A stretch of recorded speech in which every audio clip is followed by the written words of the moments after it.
Violence sur fond de trafic de drogue partout. Hier, c'est tout un quartier de Cavaillon dans le Vaucluse qui s'est confiné après des détonations entendues par des habitants tout près des écoles. C'était dans la cité du Dr Aim. Les enfants sont restés enfermés. Depuis la mort d'un trafiquant en avril dernier, des fusillades se multiplient. Les renforts de police n'y changent rien.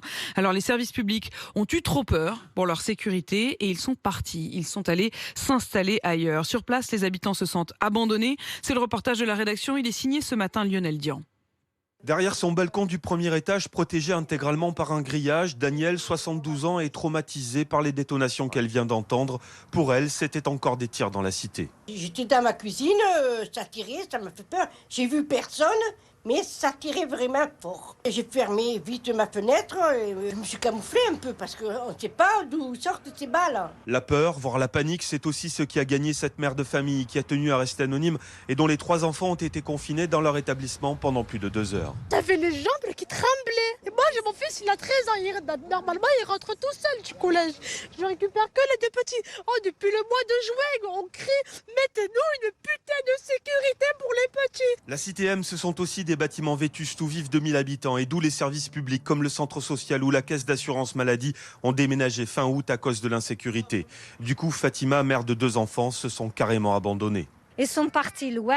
Maintenant, sans voiture pour aller chez eux, c'est compliqué. Parce qu'il faut inscrire les enfants pour les devoirs, pour les activités comme ça. Je comprends pas. Seule la protection judiciaire de la jeunesse est restée dans la cité M et aujourd'hui, ces agents se sentent bien seuls, comme le confie Vincent Fritsch, délégué syndical FSU. Bien sûr qu'ils ont peur. Nous avons vu, des collègues qui ont vu effectivement des tirs, des voitures qui partaient en trombe, etc. À un moment donné, forcément, on n'est pas des héros. Personne n'a dit qu'on est des héros. Mais la situation est totalement folle. Et puis encore une fois, il y a des familles, il y a des enfants qui habitent dans ces quartiers. On ne peut pas les laisser à l'abandon. Si on est tout seul, on ne pourra plus bosser correctement pour les familles. Donc cette situation ne peut pas durer. Pour le maire de Cavaillon, Gérard Daudet, il n'y a pas de désertion des services publics, mais un déplacement provisoire en attendant que la violence se calme. Ils n'ont pas déserté les quartiers, loin s'en faut.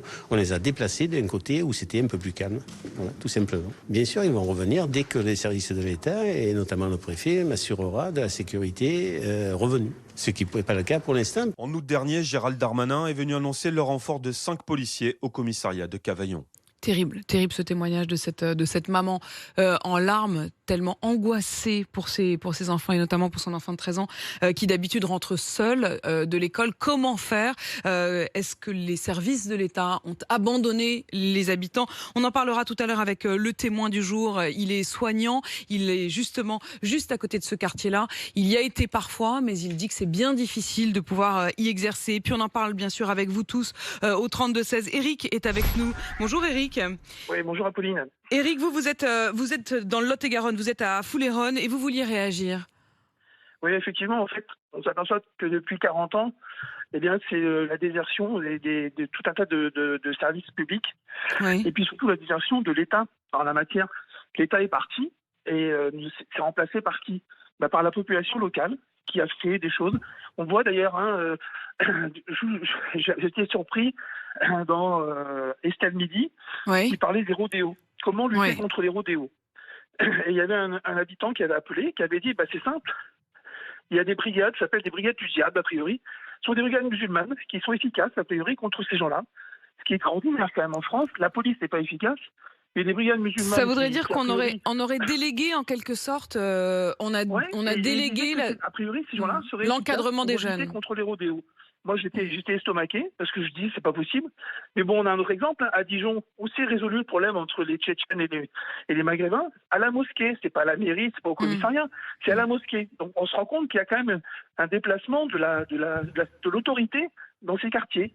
Éric, vous-même, vous êtes un ancien gendarme, c'est ça ? Oui, tout à fait. Vous avez eu le sentiment que les choses évoluaient ?